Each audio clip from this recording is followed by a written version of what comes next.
After the condos are built, me and my brother will be living on the premises. This will be very beneficial for numerous reasons. Through association bylaws, that gives us the authority to act, but it's the on-site management that truly allows us to establish a considerate culture and maintain it as the status quo. We'll be there in real time for any problem resolution, and there will be guardianship over the properties to ensure they are not mistreated. This will also establish that the properties are protected. I myself have several years of management and leadership experience, and I'm very confident in my abilities alongside my brother and my dad's with their finance, housing, and logistics experience. Together, we'll make certain that there is a consistent, efficient, and respectful communication line, not only between the tenants and us, but between us and the neighbors as well. Currently, our management plan is that Mark will focus his communication on the subcontractors for the maintenance of the property, whereas I'll focus on tenant communication. I understand that change can be difficult, and I do empathize with that. This neighborhood is filled with wonderful, hardworking people who my family and I have grown to respect, but ultimately change is what nourishes growth. As Mark mentioned before, our hearts are really in this, and we're not the only ones who believe in it. The city planning department believes in it. The City of Warren Planning Board voted 5-2, and we've worked through and overcome every obstacle the last 15 years to get here.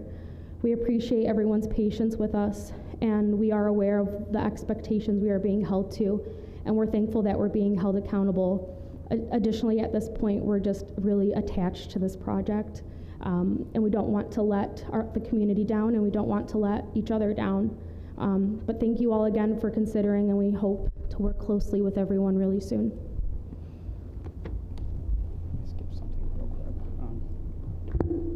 One thing I completely skipped over, it's going to be a green belt. It'll be encapsulated by a green belt, not a brick or cement fence. That's in the site plans, the enhanced landscaping to really blend it and insulate it from it.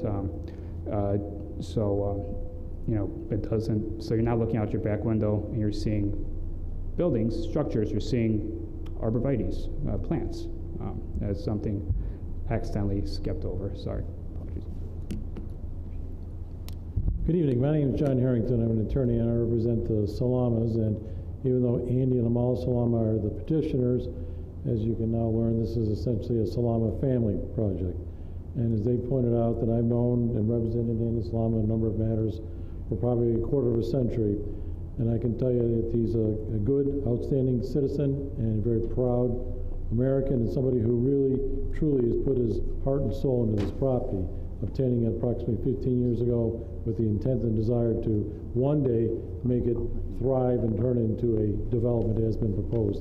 And as has been submitted to not only the planning department, who gave it their blessing and their approval, but also in front of the planning commission. We're back in the same stage here on September 26th last fall, and they of course approved it.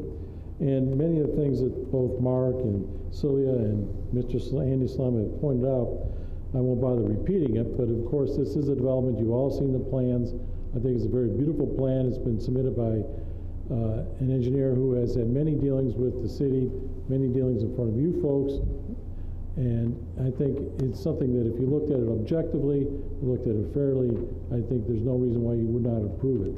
And I must also state that it's both of Andy and, or as Mark and Sylvia both pointed out, they plan on living in this townhouses, and they plan on making it and thriving it by being part of the management of it, being part of the homeowners association, and making sure that any and all concerns are promptly, immediately addressed, whether it be by the residents of this community or whether it be by the neighbors.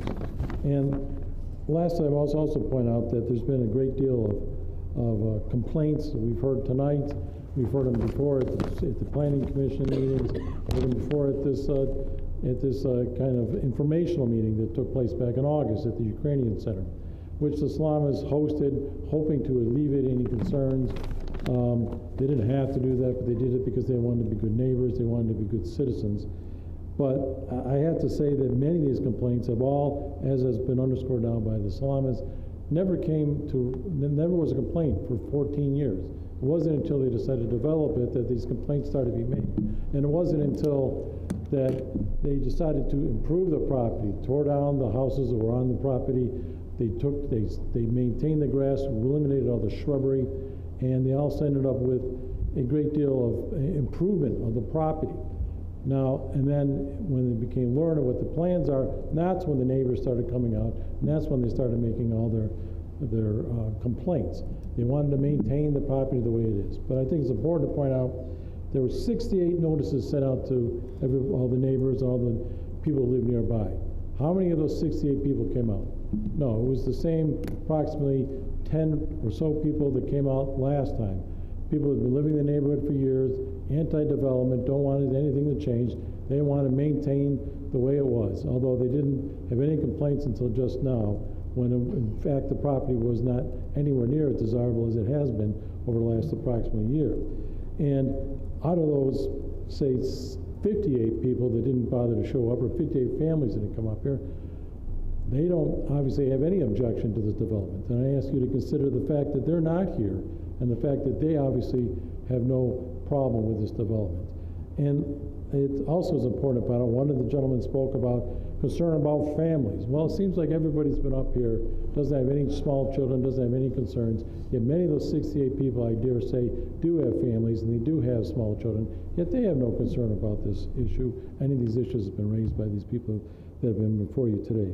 And lastly, and I say this because I'm sure you can observe that the Salamas are very mild-mannered people, they're very pleasant people.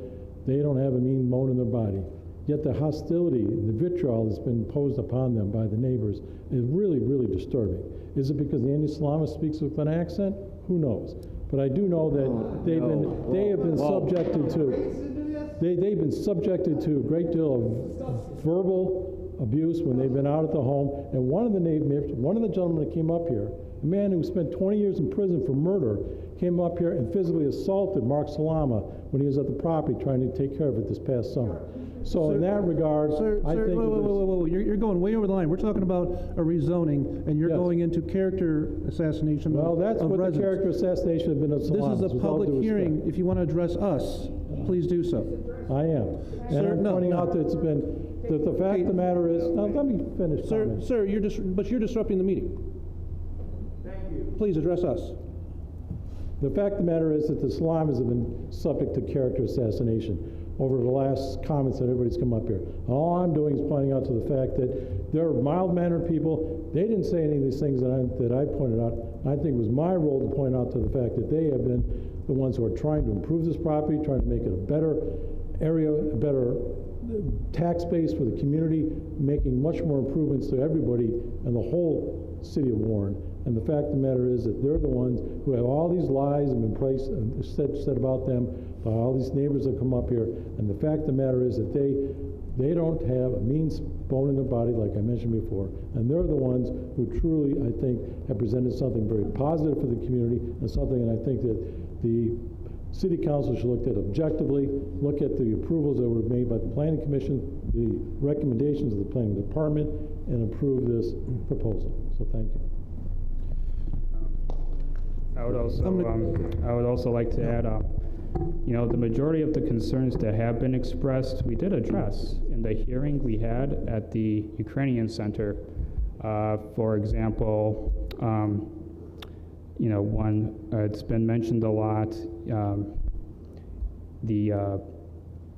pets, whatever, we'd have bylaws to enforce all the rules. One little pet, we only would allow one single small pet to be there. As far as the maintenance go, that's all. The maintenance will be all self-containing. It will be a self-sustaining asset, as opposed to a non-productive asset, more so just a liability. So it will be kept up. It will have to be kept up per the bylaws, and we'll be living there in order to do so. And one thing is, I like the majority of the people who have spoken here against us, because we have talked, I have walked around, I have engaged the community. When I put around flyers for the Ukrainian Center, I really spoke and engaged with a lot of people, and some were completely in agreement. It's like, yeah, I like it, I think it's a great idea, go for it. But that's not high motivator in the Valence scale to, as opposed to dislike and fear, to come up and speak today. Other people didn't have an opinion. Some were just completely indifferent. And during the Ukrainian meeting, you know, the informational meeting we had mentioned, it started off rough at first, but by the end of it, I felt like we were all still in disagreement, but at least understood each other's point of view. Councilman Laherty was in attendance that day, and it was a unpleasant feel at first, but by the end of it, we just saw that we're all just people. It has nothing to do with that. It's all about the future and what would serve this area the best for something that will last 100 years. Because yes, the area might look a certain way, and it has for a long time, but it's not going to look that way come 50 years from now.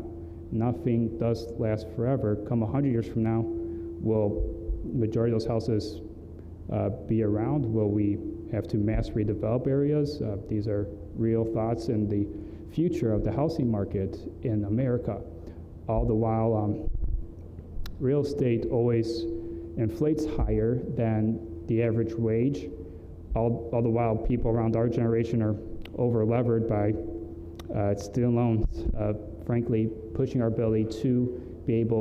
ability to buy a house into our later 20s and in turn start families. So this all encompasses the need for the infill housing, the missing middle market. This is why it's been emphasized and highlighted within the City of Warren's master plan. It's for the future. It's very forward-thinking and identifying current patterns and then making suggestions and remedies to alleviate it. And you know, Mr. Werf and the planning department had always really liked it. I think we're setting a really good tone. We're not building what you see there on 14 and Ryan, which is just blocks on this tiny little corner. No, we're building a gorgeous site. It's a beautiful plan, ample landscaping, ample room for it. Only 0.17% of it is being used for structure installations. And I have spoken with the majority of the neighbors, and I like all of them. But you know, that said, you know, we have different. We're on a different side of the fence here, literally and figuratively. You know, it's not about any of our individual interests. It's about the bigger picture. We had the yes from the planning board, categorically through and through.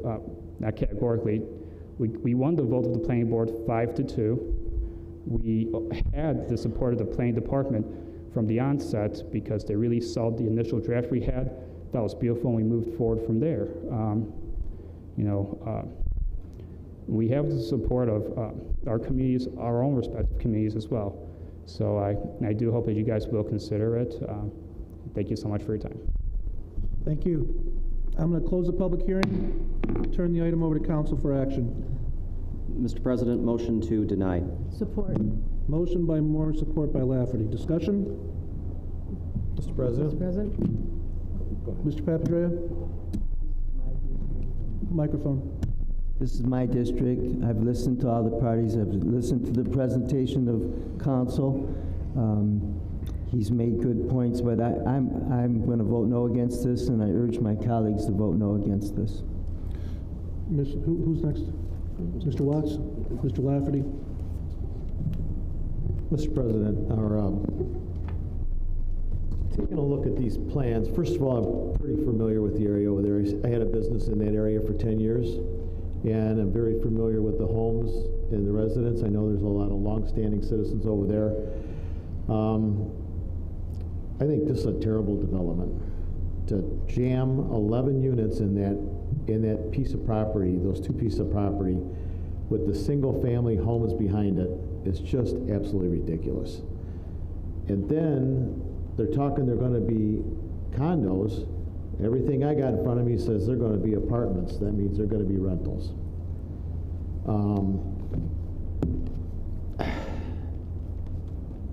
And then I take a look at the property records on it, and I find it interesting how bad this property's looked over the years with the lack of maintenance and what have you.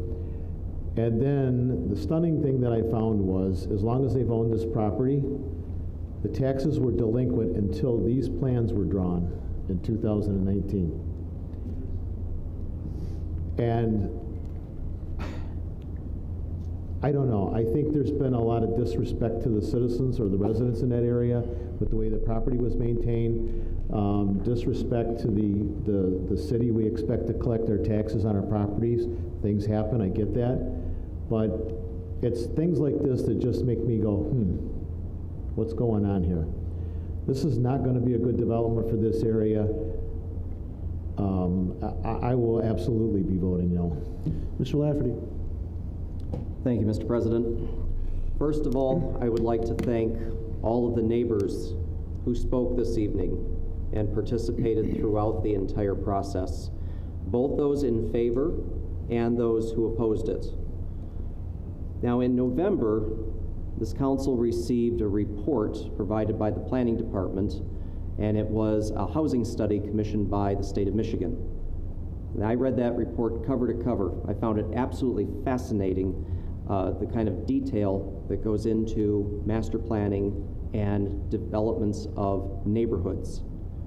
During previous proposals that have been brought before us, this council's engaged in numerous conversations with planning regarding filling that void, the missing middle housing. And that term refers to duplexes, triplexes, and multi-style unit homes. The style of homes that generally attract young families, individuals, and those looking for more affordable housing. Now, tonight's participation is a demonstration of the harmony required, no pun intended, I'm sorry, the pun is intended, to meet in the middle when it comes to building middle housing in established neighborhoods. Neighborhoods with a particular style and character. And it requires the developer to engage with the neighbors that surround the property, to carefully listen and ensure the rights of those who already live in the neighborhood are protected and preserved. And working together to design a plan that everyone can support. Now, without that inherent support, the plan will encounter opposition, despite any good that it may purport to bring to the neighborhood. Now, it is no secret that the Planning Commission has severe membership problems, and their decisions reached and recommended to this body are more often than not questioned at great length. The recommendation in front of us tonight is indeed questionable, at best. The opposition heard tonight is a near repeat of the commission comments presented to the Planning Department.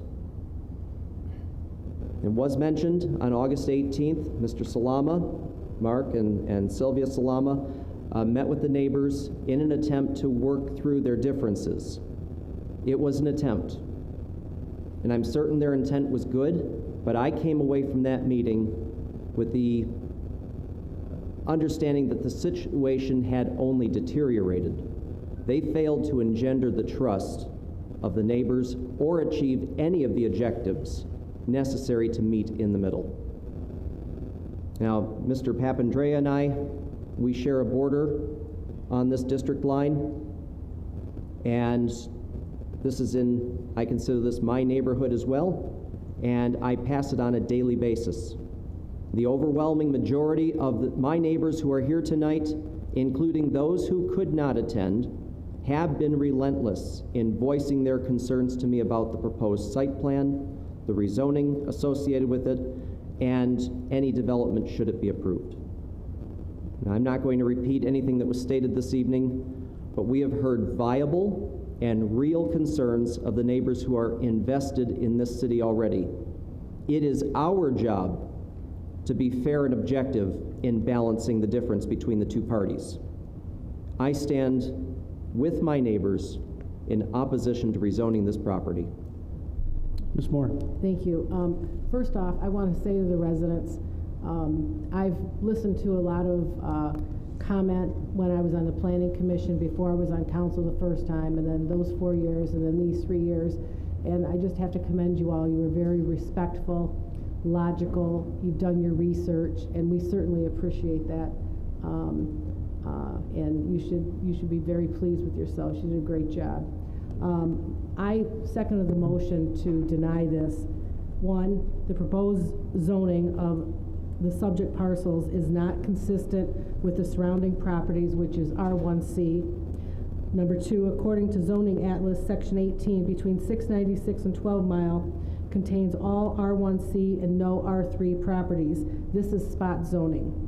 Three, there are some commercially zoned properties on the corner of 12 and Ryan and 696 and Ryan, but there are no R3 zoned properties in Section 18 along Ryan. Also, I'm going to rely on your comments about the traffic in the area and your concerns about that. And if we spot zone these parcels to R3, it's going to open the door for the entire Ryan Road corridor to be rezoned. If we approve this, how do we deny the next one? Thank you. Any additional? Mr. President. Mr. Kabczynski. I want to echo the sentiments that were made about the residents in this area being heavily engaged and heavily involved. It's impressive. It really is. I wish we could have our constituency involved at this level in every issue that comes to council.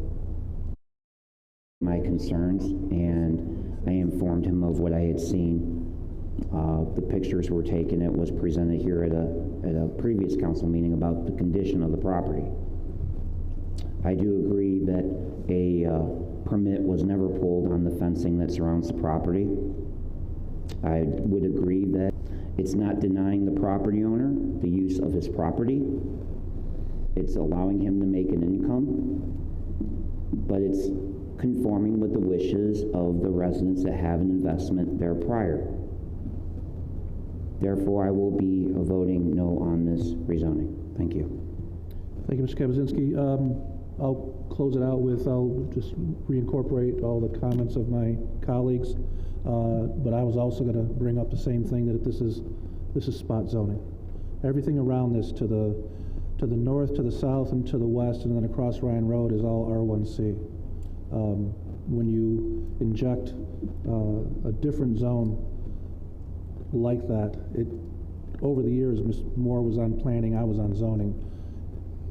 Historically, there's always problems, and we've seen it. We've learned from it. We've learned how to take the impassioned comments of the residents, whether they are direct and accurate to what we can deal with as far as making determinations on zoning or not. We can see through that. We can understand what you're trying to get across to us and make a discernible decision on this. In the end,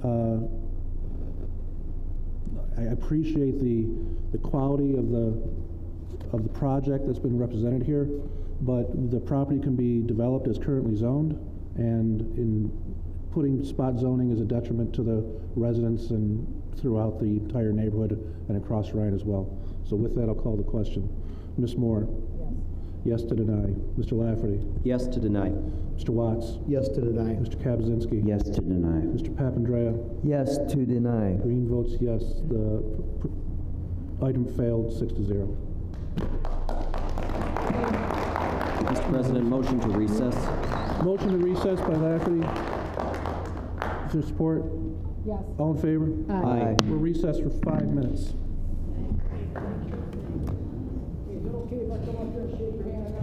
Can't come up.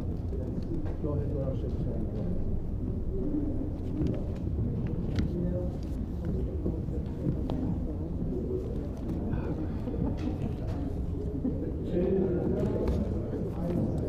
Have a good night, sir.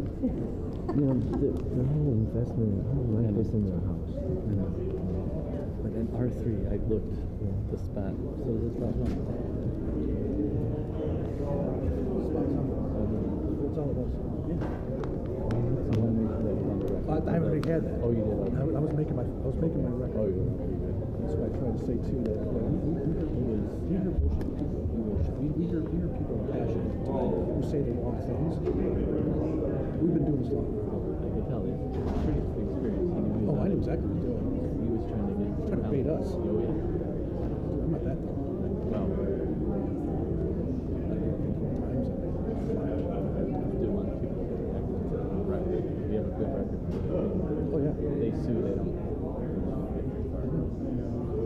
Swenson's here.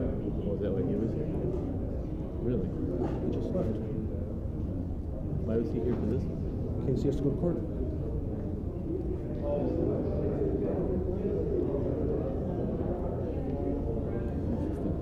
Right? I'm craving a patty melt. That's all I can think about is a patty melt.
Where's Mindy?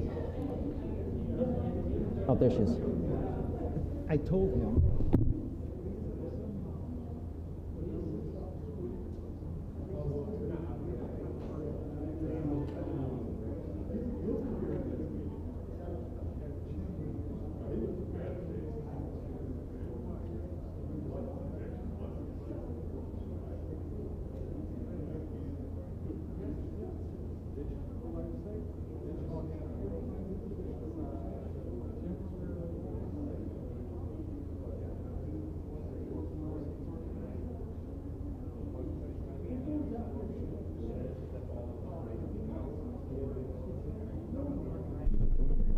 All right.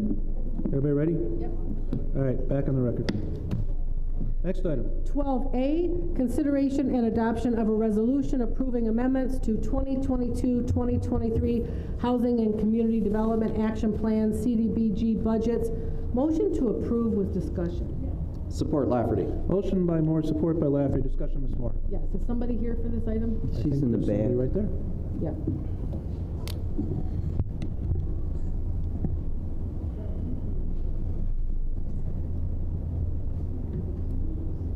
Hello. Hi, good evening. I'm Angela Tarasenko from Community Development. Hi, Angela, how are you? I just have a question. There's in the second paragraph here, it says, unfortunately, the sidewalk repair program is not going to be feasible with federal requirements. Could you explain to me what that means? Yeah, so every project that is, performed with federal funds has to, an environmental review needs to be done prior to doing that. And so, the funds were committed to doing a sidewalk project, and we started doing the environmental review, and some things changed with the guidelines, and it's going to be unfeasible for us to do that project with the cost. It's not feasible, or it doesn't qualify? Well, the cost to complete the environmental review is going to be substantial when it's only going to be a $30,000 project. The environmental review will probably cost $3,000 to $4,000. Okay, and the project, the paving at Campbell, what is this $30,000 going to do there? We're just going to increase the line item. So the $30,000 that would be allocated to the sidewalk program is just going to be, we're going to take that from the sidewalk program and then move it to Campbell. There was already funding from our department that was allocated to the Campbell project. Okay, thank you. Yes. Any additional? Call the question. Ms. Moore? Yes. Mr. Lafferty? Yes. Mr. Watts? Yes. Mr. Kaczynski? Yes. Mr. Papandreou? Yes. Green votes yes. Item passed 6-0. Thank you. Next item. 12B, request of Free Reign LLC located at 23748 Amber for a 60-day extension for both medical and adult use licenses. So moved. Support. Motion by Lafferty, support by Moore. Call the question. Mr. Lafferty? Yes. Ms. Moore? Yes. Mr. Papandreou? Yes. Mr. Watts? No. Mr. Kaczynski? No. Green votes yes. Item passed 4-2. Next item. Next item is 12C, request of Trucenta LLC for a 60-day extension of cannabis processing licenses located at 23455 Regency Park, Suite A, and 25875 Groesbeck, Suite A, B, and C. So moved. Support Lafferty. Motion by Moore, support by Lafferty. Ms. Moore? Yes. Mr. Lafferty? Yes. Mr. Watts? No. Mr. Kaczynski? No. Mr. Papandreou? Yes. Green votes yes. Item passed 4-2. Next item. Next item is 13A, which was tabled on 2/28/23. Councilmember Eddie Kaczynski, discussion in Ray, recreational marijuana ban and opt-out proposal. Is there a motion to remove from the table? Motion to remove from the Motion by Kaczynski to remove from the table. Is there support to remove from the table? There's no support. Item stays on the table. Next item.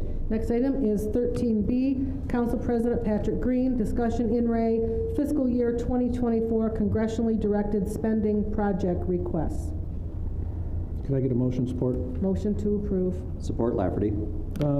Thank you. This is for discussion purposes. I had a meeting with a representative from Senator Gary Peters' office regarding congressional directed spending. They talked about projects for fire and for police, that those have already been closed, and with Senator Peters being on the Appropriations Committee, they wanted us to make sure that we got in requests for congressional directed spending, and I sent that over to, or Mr. Knapp gathered it from our website, but I wanted to make sure the administration understands that it's very important that we reach out to both the state and to the federal government for any programs that are being funded. Apply for whatever we can. I know the police and the fire, they have their own people that do grants. They need to get on this because they've said that we haven't applied for them in years. Council can't apply for them because we don't have the information on the cost of programs. So the administration needs to be doing that. So with that opportunity to meet with them and for them to send us over the information on how to apply. You know, I want to get that on the record that we hope the administration does everything they can to bring dollars back to Warren, the third largest city in the state, so that we can offset costs for meaningful projects for all departments and bring better certain services and deliverables to our residents. Pretty simple. All in favor? Mr. Aye. President. Aye. Mr. Watts, you want to add to that? Sure. I found the information good, but I found it disturbing to find out we haven't been applying for anything. And I've been on council now for just over 3 years, and I look at the communities around us, and I look at the money that other communities are getting, and we get nothing. Nothing. That's very, very disturbing. Now, I've heard comments in the past that the mayor doesn't like free money, that he wants to do everything on our own. Well, it's not free money. We're all paying taxes for it. We should get our fair share here. I just can't imagine if we would have been applying for whatever the grants are. I'm not going to point out any particular departments, but I can't imagine the things we could have in this community if we were applying for these things aggressively. I mean, some of the stuff I know is, we applied for some stuff in Centerline when I was on the reserves over there. Sometimes it's just a one-liner and it gets you 20 grand. You know, we got grants. Can't tell you how many grants we got at the college, but man, it was a lot. So we're missing a lot of money in this town, and we need to get on the program. So I appreciate you bringing this to the table. Thank you. Any additional? All in favor? Aye. Opposed? Mr. Knapp, I'll forward the email that I got to you. I'll do that tomorrow. Thanks. Next item. Next item is Council's 13C, Council Secretary Mindy Moore, discussion in Ray, request for special legal counsel to draft an ordinance establishing social media policies and code of conduct for city officials and staff using social media to communicate city business with the general public. So moved with discussion. Support. Motion by Moore, support by Watts. Discussion? Thank you. On November 26th of 2019, just maybe our second meeting on this term, council passed a resolution directing the city attorney to create an ordinance establishing a social media ordinance for the city. That is, one of the things that was not done by the city attorney's office, which ultimately has led us to employ a special counsel for council because the city attorney's office was not doing what was requested. So my motion now is to turn that over and let our special counsel write the ordinance. I've gotten a lot of complaints recently about certain officials using social media to communicate city business, but blocking certain individuals, and it can't be, you have to have it one way or the other. It's either your social page with no official city business or a city page where you can't block people. So, and there's other things that need to be taken into account in a social media ordinance. So that would be my motion to send it to our attorney to take care of that. Any further discussion? Mr. President? Mr. Watts? Yes, I'm all in on this. It's been too long, and like I say, our city attorney obviously didn't fulfill his part of the job. But I just want to add, because if you go look at the Jim Fouts page, Facebook page, he and Mr. Renaud brought it up tonight. Work together. Well, we can work together, and it has to be a two-way street when it's communicating. But he goes on Facebook numerous times, and here's one just last Thursday or Friday, just ripping the council apart on not funding his My Warren campaign and advertising. I'm blocked. I don't know how many people are blocked up here. I know how many residents are blocked. I can't defend our actions. We can't defend our actions. And I mean, sometimes I wonder, is it worth it? But you're not going to defame me, and not let me get another word in, because I'm going to get it in, one way or another. I'm getting it in there, and he continually does this. There's just, you know, for the mayor of a third largest city to tell the blatant lies that he's telling in his Facebook post is unbelievable. You know, and not only does he do it on his Facebook page, it's on the city website. He uses the city website for political purposes. If I'm not mistaken, I think that's against the law. You know, so I'm just tired of it. I hope we can get something done before the end of the year, you know, or the next 4 years or something, because this guy, he is unbelievable, just unbelievable. And the residents don't deserve this kind of treatment. And you don't have to go far. You can travel. I travel out of town quite a bit, and people ask me, like, "You're in Warren? Oh, you got that mayor that does?" Yeah, yeah. I mean, it's embarrassing. It's embarrassing. So, I look forward to seeing this ordinance and getting it enforced. Thank you, Mr. Watts. Any additional? Mr. President. Mr. Kabazinski. Mr. President, as everybody should know or does know, I don't do anything on social media. Social media is a swamp. It's a sewer. Beware of social media. That's all I have to say. Thank you. Thank you, Mr. Kabazinski. Any additional? Mr. President, Ms. Moore. Mr. Kabazinski, you actually voted for this the first time. We sent it over to the attorney's office, so hope you're going to do the same tonight. Ms. Moore, are you going to include something? I mean, like the federal government's requiring no TikTok on government phones. Is that part of this research as well? It's because of China. I don't know. I don't know. I mean, It's something going on right now. I mean, if you're going to, so just a thought. Mr. Watts, that's his personal Facebook, the mayor's personal Facebook page. Just like the Warren political page where people will call, "Do you see what so-and-so said?" Best way to do it is don't read it. Well, now, I know what you're saying, but he's using it. The city website, I agree with you on.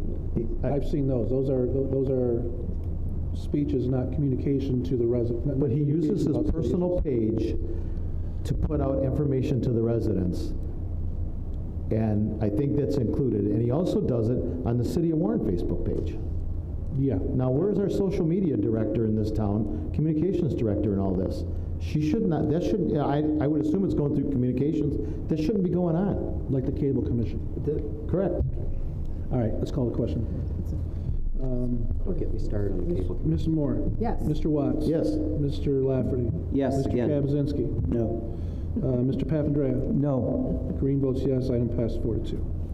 Next item. 13D, Councilmember Gary Watts, discussion in Ray City financials. So moved. Support Lafferty. Motion for support by Lafferty. Mr. Watts. So, just over a year ago, February the 8th council meeting, I came to that meeting that night with a lot of questions about our DDA, as I've had for the last 3 years. We discussed having an audit, and following that, there was numerous meetings, and we approved an audit. Well, here we are a year later, and we still haven't got an audit. We get what Plant Moran calls an audit of our budget, but they don't really audit the DDA. They just say, "Yep, you spent that much money," and so be it. Well, the other day I'm doing a little bit of research because I heard this rumor that we bought 2 pieces of property over on Shaner and north of Common Road. So I went online and I looked at the records, and sure enough, in November we closed on 2 pieces of property at $250,000 apiece. That's $500,000. It's registered to the city of Warren downtown. Now, I know what the property is for, and I certainly don't have any problem with that, because we have to do what we have to do.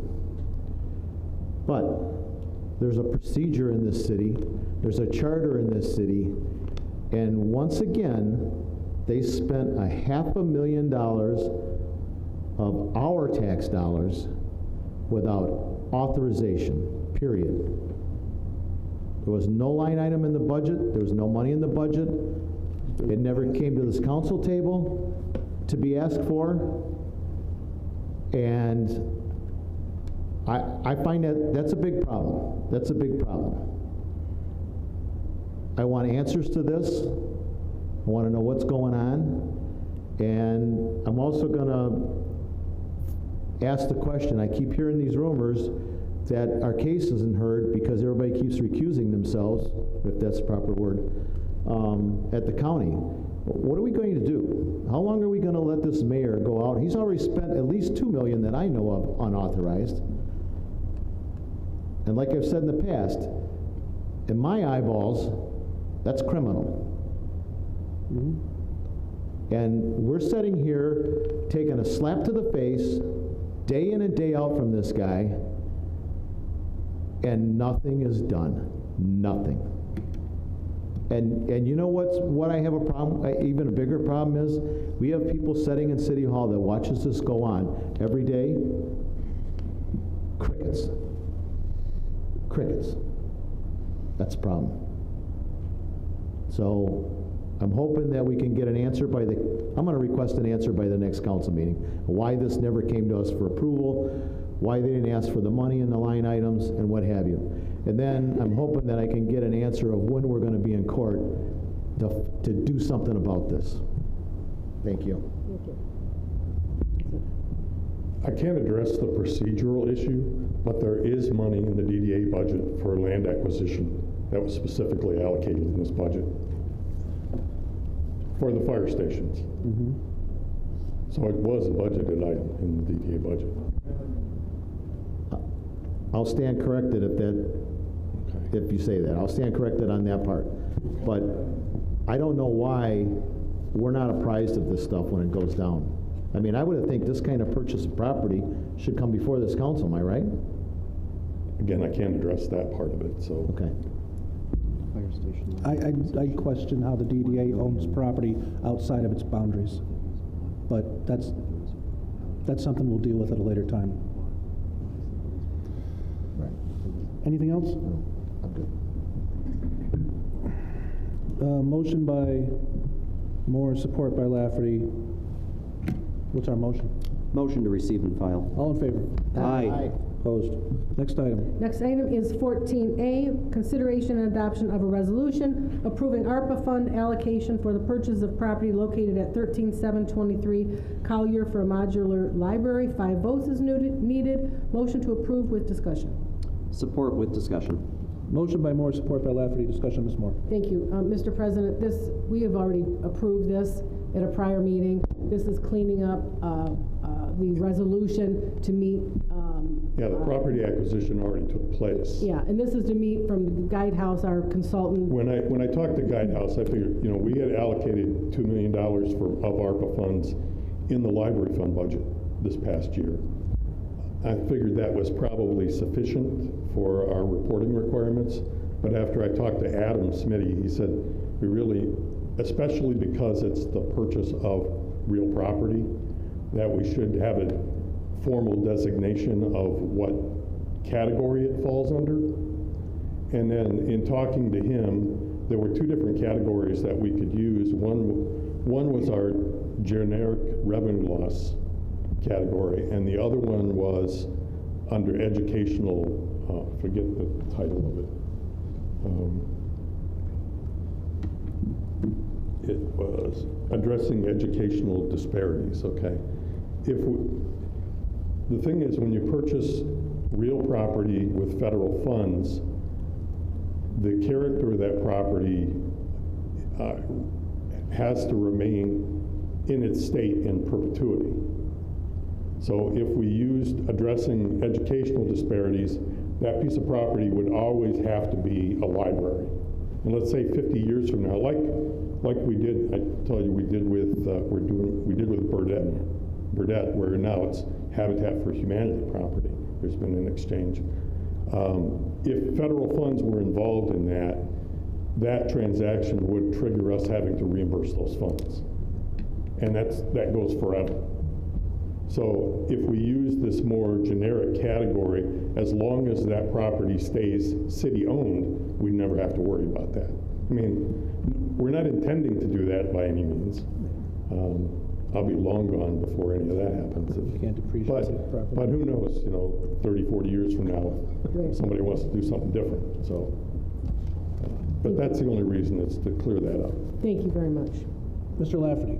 Thank you. One question. Good evening, Mr. Knapp. After every expenditure that we approve coming out of ARPA, can you please send a balance sheet for all remaining funds? Sure. I mean, we've allocated, there hasn't really been much activity. Understood. That's why I'm asking. I'd like to keep a tally. I know we talked about there's going to be a committee to review the development of the property. I'm hoping that when we do this, we can do everything through a general contractor. Right. Otherwise, I've got if we piecemeal this thing, I've got different reporting requirements for each one of them.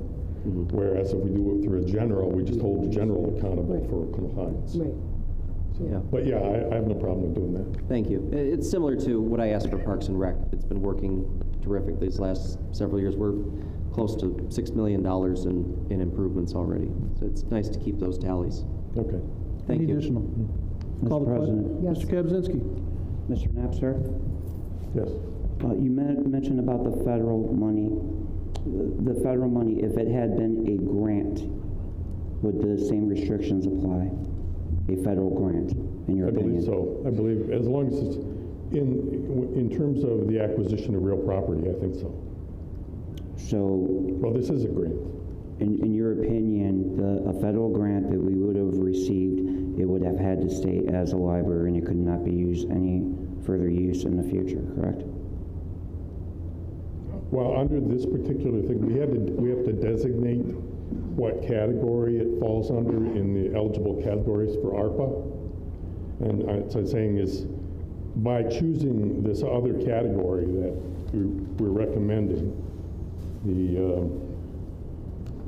what's it called? Sir, I know you're referring to the ARPA funds. I'm asking as a general question, if it was general grant funding from the federal government, not ARPA funds, would the same restrictions apply? I believe so, but I'd have to review that with our consultant. He gave me the reference of the federal code where that applies, and I think that applies to any federal funds. Okay, thank you. Call the question, Ms. Moore? Yes. Mr. Lafferty? Yes. Mr. Watts? Yes. Mr. Papandrea? Yes. Mr. Kabzinski? Yes. Green votes yes, item passed 6-0. Thank you, Mr. Knapp. Thank you. Next item. 14B, request of the Public Works Department for an additional appropriation of funds in the amount of $84,300 to cover the costs of purchasing decommissioned drug forfeiture law enforcement vehicles. In addition, an increase in budgeted revenues and appropriations in the amount of $9,100 to account for the receipt of restricted police department funds in connection with the disposition of donated vehicles. Consideration and adoption of a resolution. 5 votes is needed. So moved. Support Lafferty. Discussion. Motion by Moore, support by Lafferty. Discussion, Mr. Lafferty. One question. Is it a correct assumption if, thank you, Mr. Walker, if these vehicles were sold to the public, would the funds received from the sale be deposited to the drug forfeiture account? Yes, they would be returned to the police department, which is the purpose and why this is happening, because we decommission the cars and certain departments then take them over. They have to allocate money. They have to pay a fair market value for them. And then, so this is just shuffling around the money and returning it to the drug forfeiture fund. Just basically same thing Mark said, we're just cleaning up the paperwork on this end. It's a standard accounting practice. Correct. That's all I needed to know. Any additional? Thank you. Ms. Moore? Yes. Mr. Lafferty? Yes. Mr. Papandrea? Yes. Mr. Kabzinski? Yes. Mr. Watts? Yes. Green votes yes, item passed 6-0. Thank you. Next Thank item you. is 14C, which was 4B on the consent agenda. Request of the Building Division to award bid ITBW 0725 for furnishing plan review and field inspection services to McKenna Associates, Inc. for up to 10 years in an amount not to exceed $40,000 annually. Consideration and adoption of a resolution. So moved. Support. Motion by Moore, support by Watts. Discussion? Mr. President, Mr. Watts? I asked for this to be removed because this goes, I have 2 problems with this. Number one, I have a problem with 10 years. I would assume we're going to have some management changes at the end of the year, and I wouldn't want to tie the hands of a new administration with a long-term contract for something like this.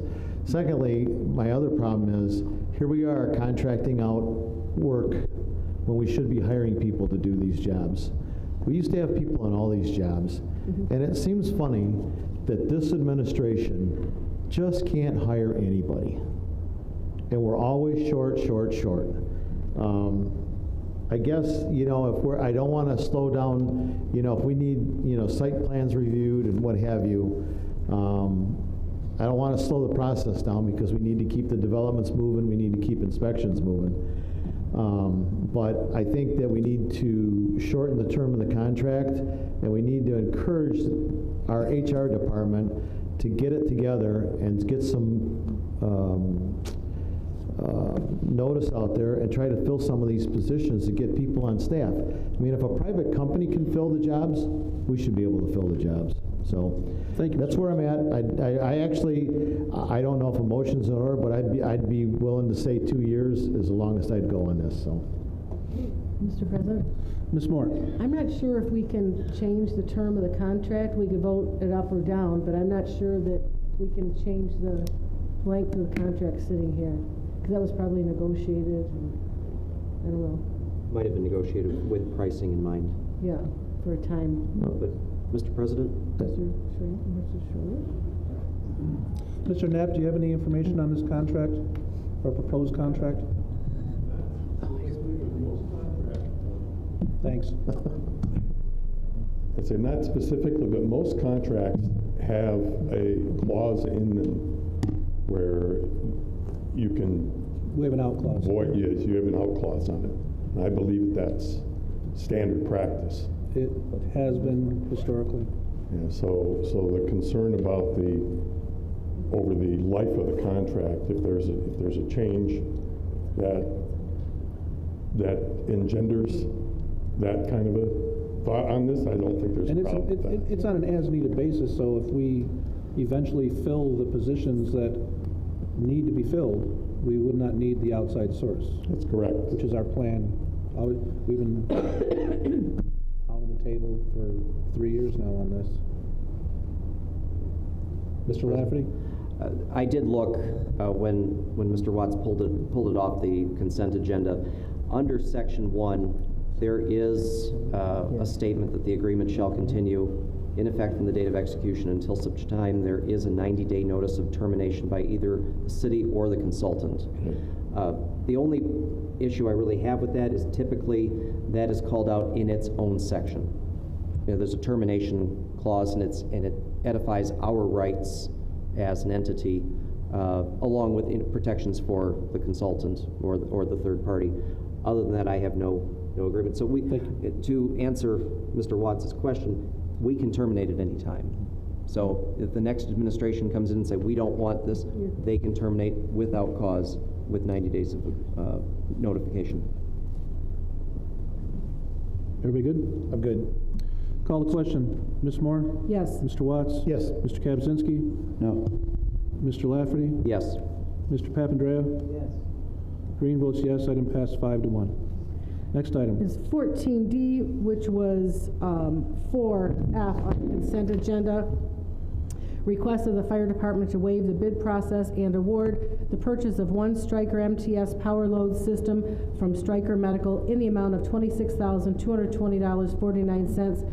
Consideration and adoption of a resolution. So moved with discussion.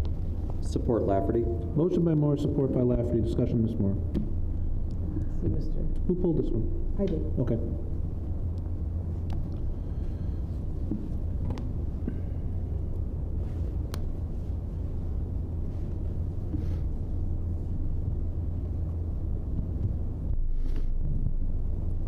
Good evening, Council. Good evening, Mr. McAdams. How are you? Good. So my question is, number one, where do we stand on the power load systems? Do we have them in all our squads and vehicles at this point? What about the backup? Yes. We have them in all of our backups as well? Yes, this would complete that. This would put them in every vehicle, frontline and reserve. Perfect. I'm not sure every city can say that. Probably not. Yeah, yeah. You're talking about a $50,000 investment. Well worth the money. Yes. Thank you. Sorry to keep you here so long, but I could have sent you a text, I guess, right?